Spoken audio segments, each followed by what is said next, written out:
Print and electronic media పాత్రికేయ మిత్రులందరికీ నా హృదయపూర్వక ధన్యవాదాలు. మీ అందరికీ నా నమస్కారాలు.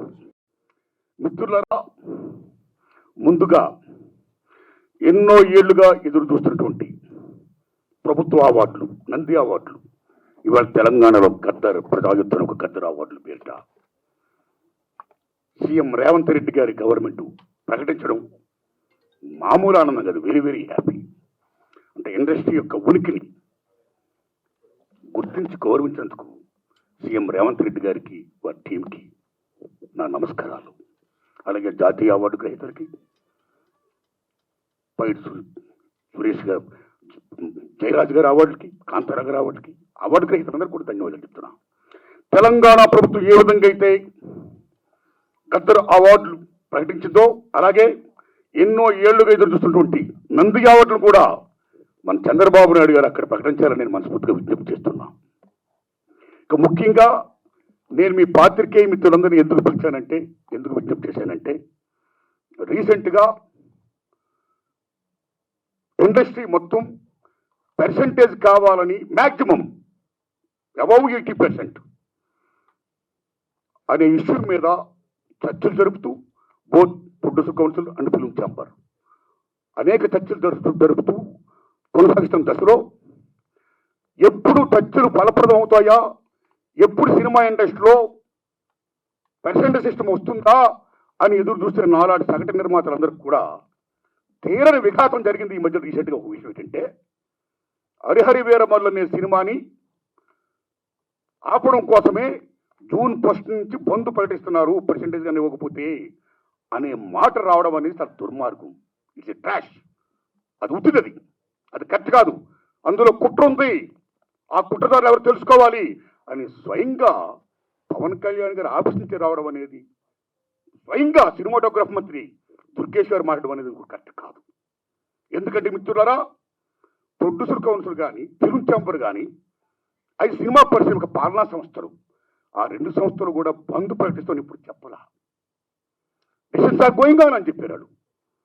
దట్ ఇంకో విషయం చెప్తున్నా మీకు, బంద్ అనేది ప్రజాస్వామ్యంలో ఒక బ్రహ్మాస్త్రం. ఎవరైనా బంద్ ప్రకటించే ముందు సినిమా ఇండస్ట్రీలో అకార్డింగ్ టు నామ్స్ 3 వారాల ముందుగా తెలియపరచాలి. ఇదిగో పలానా ఇష్యూ మీద మేము ఫైట్ చేస్తున్నాం, అది ఇంకా కొలిక్కి రాలేదు కాబట్టి మేము బంద్ ప్రకటించబోతున్నాం అనే విషయాన్ని నిర్మాతలకు 3 వారాల ముందు తెలియపరచాలి. This is norms, it's a preamble. 3 వారాల ముందు తెలియపరిస్తే రిలీజ్ డేట్ ఎవరు తెచ్చుకున్నారో, మేము రిలీజ్ డేట్ ఇచ్చుకున్నామండి, ఇంకో 2 వారాలు మేము రిలీజ్ చేస్తున్నామండి అని ప్రిపేర్ అయిన నిర్మాతలను ఇబ్బంది పెట్టకుండా ఉండడం కోసమే 3 వారాల ముందు తెలియపరచాలి according to norms. So June 1 bandh ప్రకటిస్తే, ఒకవేళ జూన్ 12 అంటే 2 వారాలు కూడా కాదు కదా, ఏ రకంగా మీకు హరిహర వీరమల్లుకి అది వర్తింపు చేస్తుందండి? అది కరెక్ట్ కాదు. పవన్ కళ్యాణ్ గారి మీద ఎవరైనా కుట్రమంటారు. తెలుగు చలనచిత్ర పరిశ్రమలో విశ్వవిఖ్యాత నట సార్వభౌమ ఎన్టీ రామారావు గారు భారతదేశంలో ఎన్టీఆర్ మన తెలుగు జాతిని ఖ్యాతిని చేసిన మహనీయుడు. As a politician, as a CM, like this anything else. ఎంత గర్విస్తామో. తర్వాత మళ్ళీ మంచి గొప్ప పేరు తెచ్చుకొని ఈవేళ ఒక జనసేన పార్టీ పెట్టి ఈవేళ డిప్యూటీ సీఎం అయ్యారంటే వీఆర్ ప్రౌడ్ ఆఫ్ ఇట్. మన తెలుగు చిత్ర పరిశ్రమ మొత్తం అంతా గర్విస్తున్నది. Hats off to Pawan Kalyan garu. ఆయన సేవలను గుర్తుంచుకోవాలి. చంద్రబాబు నాయుడు గారికి సెల్యూట్. మేము పవన్ కళ్యాణ్ గారిని ఏ రకంగా దుర్మానం కాం, కానీ పవన్ కళ్యాణ్ గారు ఆఫీస్ ఆ రకంగా కరెక్ట్ కాదు రావడం. ఓకే, వచ్చిందనుకోండి, ఇష్యూ వస్తే మహాత్మా గాంధీ ఏమన్నాడు, ప్రపంచ యుద్ధాలను కూడా చర్చల ద్వారా ఆపుతున్నాడు ఆయన. ఒక సీఎం, ఒక డిప్యూటీ సీఎంగా మీరు అక్కడ సీఎం చంద్రబాబు నాయుడు గారితో మాట్లాడి హరిహర వీరమల్లు అనే టాపిక్ మీరు ఎత్తకుండా, ఓకే మీ ఇండస్ట్రీ కష్టాల్లో ఉన్నప్పుడు రండి, మనం సిట్టింగ్ చేసుకుందాం రండి, మాట్లాడుకుందాం రండి అని చెప్పుకుంటూ ఒక పెద్ద రోల్ ప్లే చేసి ఉంటే, ఒక చలనచిత్ర పరిశ్రమ బిడ్డగా మిమ్మల్ని మేము ఎంత గౌరవించేవాళ్ళం సార్. ఎంత బాగుండేది సార్, ఎంత బాగుంటుంది సార్. ఆ పని చేయండి సార్ పవన్ కళ్యాణ్ గారు. ఎందుకంటే పర్సెంటేజ్ సిస్టమ్ వల్ల ఇండస్ట్రీ ఇవాళ చాలా మేలు జరుగుతుందండి. పర్సెంటేజ్ సిస్టమ్ లేకపోవడం వల్ల ఇండస్ట్రీ సగటు నిర్మాత మొత్తం కొలాప్స్ అయిపోతున్నారండి ఇవాళ. మీరు నమ్మండి sir. Why? Because all malls, PVRs మొత్తం ఇలాంటివన్నీ వచ్చేసిన తర్వాత సింగిల్ థియేటర్స్ ఇవాళ ఉనికి లేకుండా పోతుందండి. తెలంగాణ 500 ఉన్న సింగిల్ థియేటర్లు ఇవాళ 200 చిల్లరకు వచ్చేసాయి. ఆంధ్రప్రదేశ్ 500 పైన ఉన్న సింగిల్ థియేటర్ 300 పైసలకు వచ్చాయి. సింగిల్ థియేటర్ లేకపోతే యొక్క ప్రేక్షకులు పరిస్థితి ఏమిటి? ఇవాళ మాల్స్లోని ఆటల్లోని ఇటువంటి సోకాడు థియేటర్స్లో రేట్స్ ఎంత ఉన్నాయి ఇవాళ, ఎంత పీపచ్చమైన రేట్స్. ఆడికి వెళ్ళి ఏదైనా పాప్కార్న్ తింటేనే 500 రూపాయల, డ్రింక్ 200 రూపాయల, టికెట్ మొత్తం 200, 300 ఇలాగ అనుకుంటే సగటు ప్రేక్షకుడు ఎక్కడ సినిమా చూడగలుగుతాడు? ఏ రకంగా వెళ్ళగలుగుతారు? ఇవాళ భారతదేశంలో సినిమా పరిశ్రమ అనేది సామాన్యుడికి వినోదం. అలాంటి వినోదాన్ని సగటు మనిషికి దూరం చేస్తుంది ఇవాళ బికాస్ ఆఫ్ దీస్ పాలసీస్. కాబట్టి సింగిల్ థియేటర్ బతికించుకోవాలి, దానికి పర్సెంటేజ్ సిస్టమ్ కావాలి. ఈ పర్సెంటేజ్ సిస్టమ్ అనేది ఇప్పుడు నుంచి కాదండి. నేను ఎందుకు ప్రశ్న పెట్టానంటే since 25 years the issue is going on. ఈ పర్సెంటేజ్ కావాలని కోరిన వాళ్ళు మేము కూడా ఒకటి, నేను కూడా ఒకటండి. ఆ రోజుల్లో మీరు నమ్మని మిత్రుల కిఎల్ నాన్నగారు ఉన్నప్పుడే పుట్టిన కౌన్సిల్ అధ్యక్షుడిగా మేము విజ్ఞప్తి చేశాం కాలా, సి కళ్యాణ్ గారు ఉన్నప్పుడు విజ్ఞప్తి చేశాం కాలా, కిరణ్ గారు ఉన్నప్పుడు విజ్ఞప్తి చేశాం కాలా. అలాంటి దశలో మీరు నమ్మండి, ఇదే ఫిల్మ్ ఛాంబర్ ముందు టెంటలు వేశాం. అక్కడ ఓ సురేందర్ రెడ్డి గారు, ఓ నట్టి కుమార్ గారు, ఓ మోహన్ గారు, ఓ బెక్కం వేణుగోపాల్ గారు, నేను ఇంకా అనేక మందిని ఈ ఉద్యమాలు చేస్తున్నప్పుడు ఆదిశేషవరరావు గారు, తమ్ముడు భరద్వాజ్ గారు, కెఎస్ రామారావు గారు, చంద్రబాబు శ్రీనివాసరావు గారు, అచ్చిరెడ్డి గారు, కృష్ణారెడ్డి గారు పెద్ద మంది సంఘీపం ప్రకటించారు. ఎన్ని చేసినా ఏమీ కాల. స్వయంగా నేను వెళ్ళి రామారాయణ గారు రిక్వెస్ట్ చేశాను, నారాయణ పర్సెంటేజ్ సిస్టమ్ కావాలి, అది మంచిది, ఈ సిస్టమ్ ఉండకూడదు, రెండు సిస్టమ్ ఉండకూడదు, నేను స్పీచ్ పోతే మాట్లాడతాను, I am with you, I am with that moment అన్నాడు రామారాయణ గారు. మహానుభావుడు చేసి అయ్యారు. అది తచ్చులు ఫలం కాల. ఆ తర్వాత అల్లు అరవింద్ గారిని రిక్వెస్ట్ చేశాం, నారాయణమూర్తి అందరం కలిసి చర్చించుకున్న విషయం మీద ఏది మంచిగా చేద్దాం అన్నాడు ఆయన. కానీ మంచి అనే పర్సెంటేజ్ జరగల. మళ్ళీ సునీల్ నారాయణ గారిని రిక్వెస్ట్ చేశాం, అందరూ ఏం చెప్తా అదే మేము చేస్తామన్నాడు ఆయన. కానీ ఇది మంచి జరగల, పర్సెంటేజ్ సిస్టమ్ ఇంప్లిమెంట్ కాలా. దిల్ రాజు గారిని రిక్వెస్ట్ చేశాం, నిజంగా దిల్ రాజు గారు నేను పర్సెంటేజ్ సిస్టమ్కి యాక్సెప్ట్ అన్నాడు ఆయన ఆర్టీస్లో. కానీ ఫలప్రదం కాలా. ఆ టైంలో అప్పుడు ఇండస్ట్రీ పెద్ద మహానుభావుడు మా గురువు దాసనాండారు ఇంట్లో మా గురువు గారు కెఎస్ రామారావు గారు, తమ్ముడు భరద్వాజ్ గారు, నేను, సి కళ్యాణ్ గారు అందరం మీట్ అయ్యాం. మీట్ అయిన తర్వాత VNR Nageswara Rao distributor from Telangana, percentage system కావాలి, ఏ సిస్టమ్ కావాలి, ఆక్యుపేషన్ పర్సెంటేజ్ కావాలి కొందరు, 50-50 కావాలి కొందరు, ఇలా రకరకాలు మాడుతున్నప్పుడు ఇది తప్పకుండా తేలుతాం. ముందు పర్సెంటేజ్ సిస్టమ్ పెట్టాలి, రెంట్ సిస్టమ్ ఉండకూడదు, ఈ సిస్టమ్ ఎత్తేయాలి అనే దాని ముందు మీరు తీసుకురండి అని మేము విజ్ఞప్తి చేస్తే మా గురువు దాసనాండ దాన్ని యాక్సెప్ట్ చేశారు, ముందు తీసుకుని వెళ్ళారు. కానీ ఫలప్రదం కాదు, ఇంప్లిమెంట్ కాల. ల్యాక్ ఆఫ్ ఇండస్ట్రీ పెద్ద చిరంజీవి గారి దగ్గరికి వెళ్ళాం, ఇది ఇష్యూ రైట్ చేశాం, విజ్ఞప్తి చేశాం, టికెట్స్ రేస్ పెంచుద్దని చెప్పడం ఇష్యూగా కానీ ఈ ఇష్యూలో కానీ ఆయన కృషి చేశాడు, మరీ ఫలప్రదం కాల. So this is a very big issue. Since 25 years this percentage system is going on, the issue is going on, not clearing. అది కావాలి. అలాంటిది ఇవాళ పర్సెంటేజ్ సిస్టమ్ కొలుక్కొచ్చే దశలో హరిహరి వీరమ్మలకి దీనికి ఒక లింకప్ పెట్టి ఏం సంబంధం అండి? ఏమీ సంబంధం లేదు. ఈ రకంగా దాన్ని ఇచ్చేస్తారని చెప్పి ఈ పర్సెంటేజ్ సిస్టమ్ అనే ఇష్యూని పక్క తోసేసేసి హరిహరి వీరమ్మని ఫోకస్ చేయడం అంటే ఎంత దారుణం ఉండేది. అది కరెక్ట్ కాదండి. అందుకని నేను మనస్ఫూర్తిగా ఇది ఫీల్ అయ్యే నేను చెప్పడం కోసమే నేను విజ్ఞప్తి చెప్తూ పవన్ కళ్యాణ్ గారు విజ్ఞప్తి చేస్తున్నా, నేను చంద్రబాబు నాయుడు గారిని విజ్ఞప్తి చేస్తున్నా, దుర్గేష్ గారు విజ్ఞప్తి చేస్తున్నా. పవన్ కళ్యాణ్ గారు మాట చెప్పారు, ఇండస్ట్రీ వారు వచ్చి గవర్నమెంట్ ఏర్పడ్డ వెంటనే వచ్చి పలకరించవచ్చు కదా, మర్యాద పూర్వకంగా కలవచ్చు కదా అన్నారు. సుభాష్ కలవాలి, రాజులు మీరు కలుస్తాం. కానీ ఒక విజ్ఞప్తి చేస్తున్నాం, పూర్వకాలంలో రాజుల దగ్గరికి ఏదైనా ప్రజల సమస్య వచ్చినప్పుడు ధర్మగంట కొడితే లోపలికి వెళ్ళేవారు. దాని బిఫోరే రాజులే ప్రజల దగ్గరికి వెళ్ళేవాడు, రక్తబండ పెట్టేవారు. మీ ప్రజలకు ఏం సమస్య రండి చెప్పండి అని అడిగేవాడైనా, అక్కడక్కడిగా తీర్పు చెప్పేవాడు, సాల్వ్ చేసేవారు, ప్రజలకు మేలు చేసేవాడైనా. ఇదిగో మా ఊరికి చెరువు కావాలి, మా ఊరికి విద్య కావాలి, మా ఊరికి వైద్యం కావాలి, లైక్ దిస్. అలాగా మినిస్టర్లు కూడా అయిన వెంటనే ఇండస్ట్రీని పిలిచి రండి మీకేం సమస్యలు ఉన్నాయి, నేనేం చేయాలి, మేమేం చేయాలి అని చెప్తే మేము కూడా ఎంత ఆనందపడేవాళ్ళం అండి. మేము మీ బిడ్డలు అండి, చిల్డ్రన్ ఆఫ్ ది స్టేట్, మేము మీకు ఓట్లు వేసిన వాళ్ళమి, మిమ్మల్ని లెక్కించిన వాళ్ళమి, మీ బిడ్డలు మేము. You must be respect the people the same time who must respect the government. So my humble request, దయించి పర్సెంటేజ్ సిస్టమ్ పక్కకి పెట్టేయకుండా, పర్సెంటేజ్ సిస్టమ్ అనేది మెయిన్ ఇష్యూ కాబట్టి. ఎందుకంటే ఆల్ మాల్స్ ఇవాళ ఆక్యుపై చేసి 50% దే ఆర్ టేకింగ్.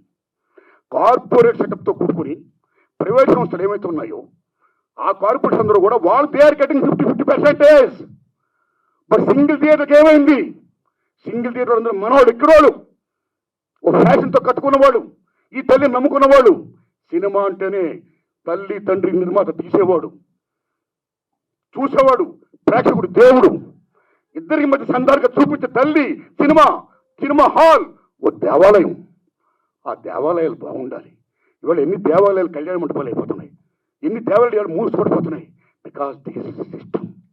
కాబట్టి మల్టిపుల్ నేషన్స్, ఈ ప్రైవేట్ కంపెనీస్, ఈ కార్పొరేట్స్ అందరూ వచ్చేసిన తర్వాత చిన్న చేపను పెద్ద చేప, చిన్నమాయని పెదమాయాన్ని పింగళ నాగేంద్ర గారు మాయాబజార్ చెప్పినట్టు ఈవేళ they are occupying they like octopus. కాబట్టి చిన్న నిర్మాతని బతికించుకోవాలి, సింగిల్ థియేటర్ని బతికించుకోవాలి. సేమ్ టైం పర్సంటేజ్ సిస్టమ్ ఉంటేనే ఇద్దరు బాగుంటారు. కాబట్టి ఈ దశలో పవన్ కళ్యాణ్ గారు నేను విజ్ఞప్తి చేస్తున్నా, పర్సంటేజ్ సిస్టమ్ ఉంచండి సార్, దాన్ని ఫుల్ఫిల్ చేయించండి సార్. అది ఎలా చేస్తే బాగుంటుందో ఆలోచించి దానికోసం మీటింగ్ పెట్టి సక్సెస్ చేయించండి సార్. ఈ దశలో producer council and film chamber నేను విజ్ఞప్తి చేస్తున్నాం.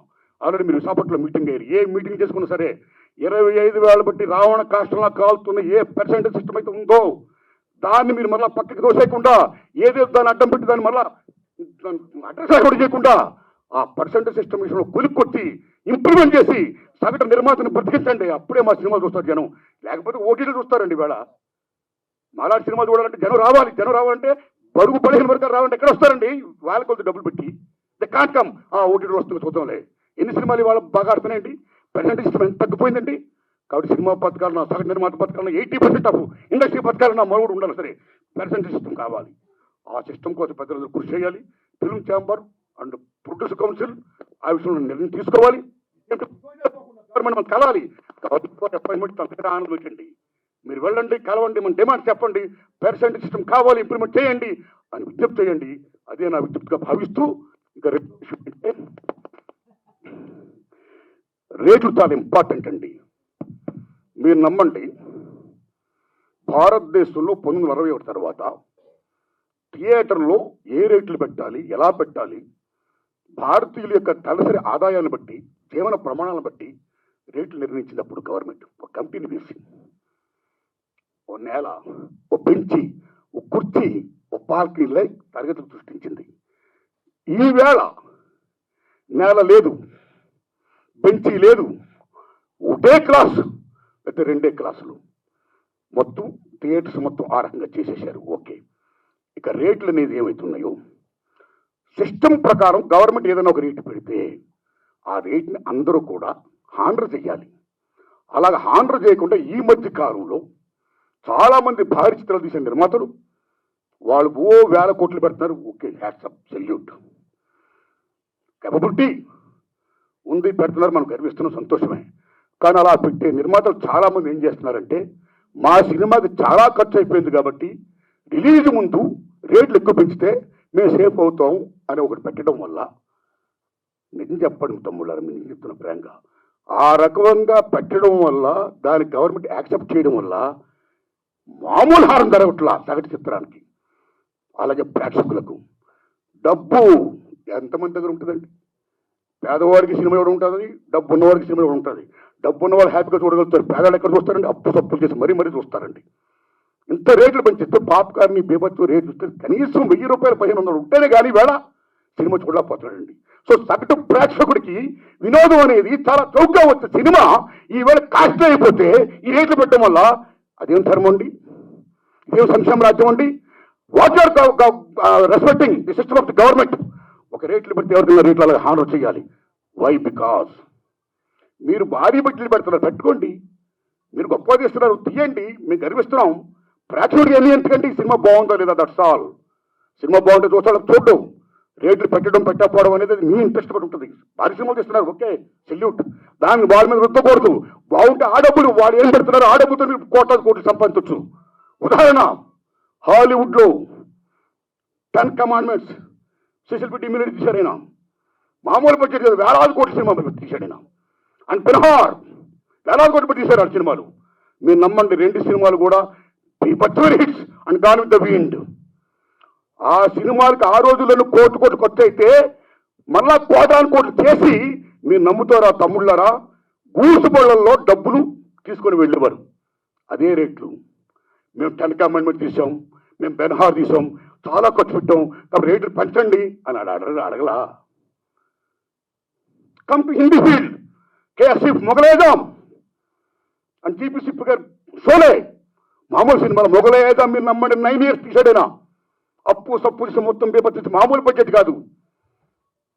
ఆ సినిమా రిలీజ్ అయ్యే ముందు నేను చాలా అప్పు సప్పుడైపోయాను, 9 years కొట్టింది, చాలా కోట్లు పడేశాను, నాకు రేట్లు పెంచండి అని కేఎస్ఎఫ్ గారు అడగలా. సిస్టమ్, ఈ రెస్పెక్టెడ్ సిస్టమ్. ఏం రేట్లు ఉన్న ఆ రేట్లో సినిమా రిలీజ్ చేశాడైనా. మీరు నమ్మని సినిమా పేపర్తోని హిట్. నమ్ముతారా తమ్ముళ్ళరా? Ben Hur and 10 Commandments. గూడ్స్ బళ్ళల్లో డబ్బులు లాభాలు తీసుకుని పెడితే లారీల్లో లాభాలు తీసుకుని వెళ్ళాడు కేఎస్ఎఫ్ గారు. మొగలైజాం అంటే సినిమా బాగుంటే లాభాలు వస్తే మీరు ఎన్ని కోట్లని పెట్టండి. So come to Telugu field. Lava Kusa Shankar Reddy garu తీశారు, 5 ఏళ్ళు పట్టింది. నాకు 5 ఏళ్ళు పట్టింది, నాకు చాలా ఖర్చు అయిపోయింది అని శంకర్ రెడ్డి రేట్లు పెంచుకుని అడగలా. సినిమా రిలీజ్ అయింది, మీరు నమ్ముతారా? 5 years పైన సినిమా. ఇప్పుడు దాకా లవ్ కుశ మిత్ర హిట్ లేదు తెలుగు సినిమా ఇండస్ట్రీలో. ఆయన అడగలా డబ్బులు, రేట్లు పెంచుకుని అడగలా. ఏ రేట్లు ఉన్నాయో ఆ రేట్లోనే ఆయన సినిమా రిలీజ్ చేశాడు. మీరు నమ్ముతారా తమ్ముళ్ళరా? ట్రక్కులో లాభాలు వచ్చాయి, బళ్ళల్లో డబ్బులు వచ్చాయి. షోలే జీపీ గారు అడగలా, ట్రక్కులో లాభాలు తీసుకున్నాడైనా. కాబట్టి సినిమా బాగుంటే జనం వస్తారండి. మీరు ఇలా రేట్లు పెంచేసుకుంటా ఒక 1 week ఇలా చేసేసి మళ్ళీ మానేస్తా. థియేటర్ నేను ఆటో మీద ట్రావెల్ చేస్తున్నప్పుడు తమ్ముడు మన సినిమా చూసేవాళ్ళ, తమ్ముడు ఏ సినిమా చూసామంటే సినిమా చూడాలి ఉందండి కానీ చాలా రేట్లు పెట్టేశారండి ఫస్ట్ వీక్. నా ఫేవరెట్ యాక్టరే కానీ డబ్బులు లేవు, అప్పు చేయాలంటే కష్టంగా ఉంది, చూడలేకపోతున్నానండి. ఆ రకంగా ఎంత డ్యామేజ్ అవుతుందండి సినిమాకి. ఇప్పుడు ఎందుకంటే రేట్లు పెంచుతారు? ఒక నామ్స్ ఉన్నాయి. You must respect the norms, you must respect the system. And అన్నింటి మించి సంక్షేమ రాజ్యం ఉంది. ఏ సగటు ప్రేక్షకుడు ఉన్నాడో ఆ సగటు ప్రేక్షకుడు భారతదేశంలో సినిమాయే వినోదం. ఆ వినోదం దూరం చేయకండి ఈ రకంగా పెట్టి. సో దిస్ ఈజ్ ఒక మాల్ ప్రాక్టీస్. ఒక రకంగా చెప్పాలంటే దిస్ ఈజ్ నేను నమ్మని తమ్ముళ్ళరా, ఈ భారతీయులు చేస్తున్న నిర్మాతలు government is doing black marketing in the name of raising the rates. ఆ కరెక్ట్ కాదు. అలా పెంచకుండా అందరికి ఒకలా ఇష్టం పెట్టి సగటుని మాత్రం బతికించి పెర్సెంట్ సిస్టమ్ కాపాడండి. అది రుచిగా చెయ్యండి. ఆ రకంగా మీరు అందరూ పెద్దలందరూ కూర్చొని మాట్లాడుకొని మేలు చేయండి. ఇది నా విజ్ఞప్తి. Thanks a lot. ధన్యవాదాలు మీకు. Thanks a lot.